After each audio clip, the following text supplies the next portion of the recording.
19 Ahmad PFI की जिंदगी की कहानी। इब्तिदाई जिंदगी और तालीम 1980 की दुहाई के आखिर से 2000 की इब्तिदा। 19 अहमद का पैदाइशी नाम 19 अहमद बिन अहमद मूसा है। वो तकरीबन 1987 के आसपास पैदा हुए। 2026 में तकरीबन 39 साल के थे और कर्नाटका के एक इलाके से ताल्लुक़ रखते हैं। उनके वालिद अहमद मूसा थे। उनकी इब्तिदाई ज़िंदगी के बारे में तफसीली अवामी मालूमात कम है, लेकिन ये वाज़ह है कि वो एक आम मिडिल क्लास मुसलमान ख़ानदान से ताल्लुक़ रखते थे जहाँ तालीम और पेशा वराना तरक्की पर जोर दिया जाता था। कर्नाटका में मुसलमान कम्युनिटी अक्सर तालीम, तिजारत और सरकारी नौकरियों में मसरूफ़ रहती है।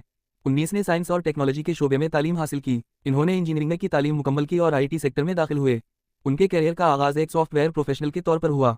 वो बेंगलुरु, अब बेंगलोर जैसे आईटी हब में काम करते रहे। एक रिपोर्ट के मुताबिक इन्होंने एरिक्सन कंपनी में ग्लोबल टेक्निकल मैनेजर के तौर पर 6 माह तक काम किया, जहां से वो बाद में अलग हो गए। उनकी सोशल मीडिया एक्टिविटी और करेंट अफेयर्स पर तबसरे इन्हें नुमाया करते थे। उस दौर में 19 एक आम नौजवान थे जो टेक इंडस्ट्री की तेज़ रफ्तार जिंदगी गुजार रहे थे। बेंगलुरु आईटी सेक्टर में हिंदुस्तानी मुसलमान इंजीनियर्स की तादाद महदूद थी और वहाँ मुकाबला सख्त था। 19 ने इस माहौल में खुद को साबित किया, लेकिन शायद समाजी मसाइल ने इन्हें मुतासिर किया। 2000 की दुहाई के अवाइल में हिंदुस्तान में गुजरात फसादात, 2002 बाबरी मस्जिद तनाज़ो और मुस्लिम कम्युनिटी के खिलाफ बढ़ती हुई नफरत परस्ती ने बहुत से नौजवानों को सोचने पर मजबूर किया। 19 भी उसी लहर का हिस्सा बने। पीएफआई में शमूलियत और इब्तिदाई सरगर्मियाँ। 2012 से पहले पीएफआई 2006 में कायम हुआ था, जो Karnataka forum for dignity, KFD, national development front, NDF और दीगर जुनूबी हिंदुस्तानी तंजीमों के इंजमाम से वजूद में आया। इसका मकसद मुसलमानों, दलितों और पसमानदा तबकात को बाइख्तियार बनाना, इंसाफ, आज़ादी और सिक्योरिटी यकीनी बनाना बताया जाता है। पीएफआई ने खुद को एक न्यू सोशल मूवमेंट करार दिया। 19 अहमद 2012 से पीएफआई से बाज़ाब्ता वाबस्ता हुए। वो national board of convention (NBC) के मेंबर बने। उस वक्त वो कर्नाटका में फ़ाल थे। पीएफआई की सरगर्मियाँ तालीम, सेहत, इंसानी हुकूक और कम्युनिटी डेवलपमेंट पर मरकूज थीं। इन्होंने सोशल मीडिया और न्यूज़ चैनल्स पर फ़ाल हिस्सा लेना शुरू किया, जहां वो मरकज़ी हुकूमत की पॉलिसियों पर तनकीद करते थे। 2010 की दुहाई में हिंदुस्तान में CAA-NRC एहतजाज, शाहीन बाग तहरीक और दीगर मसाइल ने पीएफआई को मजीद नुमाया किया। 19 ने नौजवानों को मुतहर्रिक करने में किरदार अदा किया। वो सॉफ्टवेयर इंजीनियर से समाजी कारकुन बन गए, जो एक बड़ी तब्दीली थी। उनके मुताबिक टेक जाबज़ा में भी मुस्लिम नौजवानों को इम्तियाजी सलूक का सामना करना पड़ता था, जो उनकी सरगर्मी का बायस बना। कर्नाटका जनरल सेक्रेटरी से नेशनल जनरल सेक्रेटरी तक का सफ़र। पीएफआई में 19 की तरक्की तेज़ी से हुई। वो कर्नाटका यूनिट के जनरल सेक्रेटरी बने और फिर नेशनल सतह पर आए। वो नेशनल एग्जीक्यूटिव काउंसिल के मेंबर, सेक्रेटरी और जनरल सेक्रेटरी बने। उनकी जिम्मेदारियां fund raising, administration, public relations और नौजवानों की रिक्रूटमेंट शामिल थीं। वो पीएफआई के तर्जुमान भी रहे। उनके बयानात अक्सर मीडिया में आते थे। मिसाल के तौर पर 2021 में रिम मंदिर पर तकरीर में इन्होंने कहा कि ये राष्ट्रीय स्वयंसेवक सिंह मंदिर है, न कि राम मंदिर, और मुसलमानों को चंदा देने से रोका।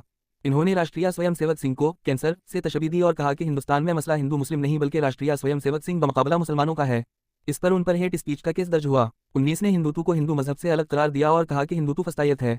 उनके बयानात में मुसलमान नौजवानों को मुनज़्ज़म होने, तालीम हासिल करने और हुकूक के लिए जिद्दोजहद करने की अपील होती थी। पीएफआई के तहत वो इस्लामिक स्टेट (आईएस) की प्रोपेगेंडा के खिलाफ भी काम करने का दावा करते थे। पीएफआई ने कई विंग्स बनाए: women front, campus front of India और सियासी बाजू social democratic party of India. 19 उन सब में फ़ाल रहे। उनकी क़यादत में तंजीम ने शुमाली और मशरक़ी हिंदुस्तान में तोसी की। फंड्स, इल्ज़ामात और कानूनी केसेस। 19 अहमद पर पीएफआई के फाइनेंस हैंडल करने का इल्ज़ाम है। एडी और एन इंटराट्स के मुताबिक इन्होंने चंदा, हुंडी, बैंकिंग चैनल से फंड्स जमा किए जो मुबैना तौर पर सरगर्मियों के लिए इस्तेमाल होते थे। इन पर यूएपीए के तहत मुकदमात दर्ज हैं। वो 2022 के बाद गिरफ्तार हुए और तहार जेल में रहे।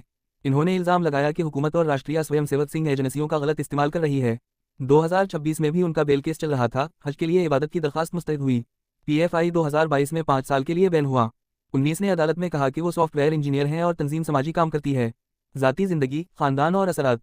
19 की ज़ाती ज़िंदगी के बारे में कम मालूमात हैं। वो शादीशुदा हैं या नहीं, ख़ानदान की तफसीलात अवामी नहीं। इनकी ज़िंदगी तंजीम और जिद्दोजहद के गर्द घूमती है। सोशल मीडिया एटेनिस्टफी पर वो फ़ाल रहे, तकरीरें, इंटरव्यूज़ देते रहे।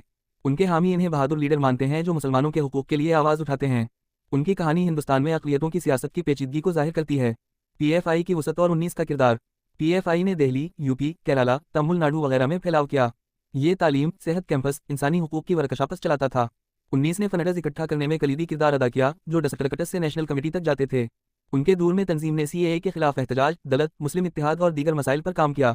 इन्होंने आईएस के खिलाफ भी मौक़िफ़ अपनाया। मौजूदा सूरत-ए-हाल और मीरास। 2026 तक 19 जेल में हैं या मुकदमात का सामना कर रहे हैं। उनकी जमानत की दरखास्तों पर अदालतों में बहस होती रही। पीएफआई बैन है, लेकिन इसके लीडर्स जिद्दोजहद जारी रखे हुए हैं। 19 अहमद की ज़िंदगी एक इंजीनियर से लीडर बनने की कहानी है। ये जिद्दोजहद, कुर्बानी और तनाज़ो की अलामत है। उनके हामी इन्हें इंसाफ की आवाज़ कहते हैं, जबकि मुखालिफ इन्हें ख़तरा।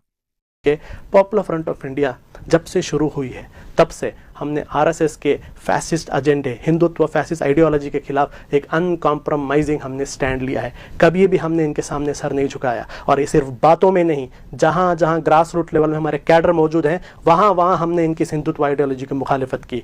हमेशा आरएसएस के बड़े बड़े लीडरों ने कहा है कि पॉपुलर फ्रंट ऑफ इंडिया उसके लिए एक बहुत बड़ा रुकावट है इंडिया में एक हिंदू राष्ट्र बनाने के लिए। कौन सा हिंदू राष्ट्र? किसी धर्म के बुनियाद पर हिंदू राष्ट्र नहीं, बल्कि सावरकर और गोलवालकर की जो विचारधारा थी उस विचारधारा पर एक हिंदू राष्ट्र जो बनाने का इनका मकसद है, उस मकसद के लिए सबसे बड़ा challenge popular front of India है। इसलिए ज़माने से, बहुत सालों से पॉपुलर फ्रंट को अलग अलग स्टेट गवर्नमेंट्स के थ्रू, मीडिया के थ्रू टारगेट करने की कोशिश की जा रही है, लेकिन वो लोग उसमें नाकामयाब रहे। अभी हम देखते हैं कि हाल ही में पॉपुलर फ्रंट ऑफ इंडिया को लोगों से दूर करने की कोशिश की जा रही थी। पॉपुलर फ्रंट ऑफ इंडिया को ऐसा बदनाम करने की कोशिश की जा रही थी ताकि लोग हमसे ना जुड़े। लेकिन हुआ क्या?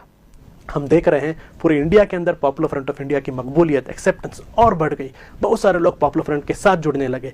हम बहुत कम स्टेट्स में थे, लेकिन आज हम देखेंगे इंडिया के कोने कोने में पॉपुलर फ्रंट ऑफ इंडिया मौजूद है, और ये देखकर इन्हें बहुत ही फिक्र हो रही है। आरएसएस के लोगों को बहुत फिक्र हो रही है। वो इसलिए क्योंकि पॉपुलर फ्रंट ऑफ इंडिया सिर्फ एक संगठन नहीं है, एक तंजीम नहीं है। पॉपुलर फ्रंट ऑफ इंडिया एक मिजाज है। जहाँ जहाँ हम जाते हैं हम ये मिजाज को भी लेके जाते हैं। वो मिजाज क्या है? कॉन्फिडेंस का मिजाज, खुद मुख्तारी का मिजाज, बोल्डनेस का मिजाज, और जहाँ जहाँ हम जाते हैं वहाँ के लोगों को भी हम ये मिजाज देते हैं। और आरएसएस को ये बात सोचकर फिक्र हो रही है कि अगर इंडिया की मुस्लिम कम्युनिटी बोल्डनेस का मिजाज, ये कॉन्फिडेंस का मिजाज इख्तियार करती है, तो आरएसएस के जो प्लान है वो प्लान कभी भी कामयाब नहीं होंगे। इसलिए सबसे ज़्यादा उनके मुखालिफत करने वाले जो संगठन है पॉपुलर फ्रंट, इसको टारगेट करने की कोशिश की जा रही है। और हाल ही में हम देखते हैं ये ईडी को जो इस्तेमाल किया, ये इसी सिलसिले का एक रुख है।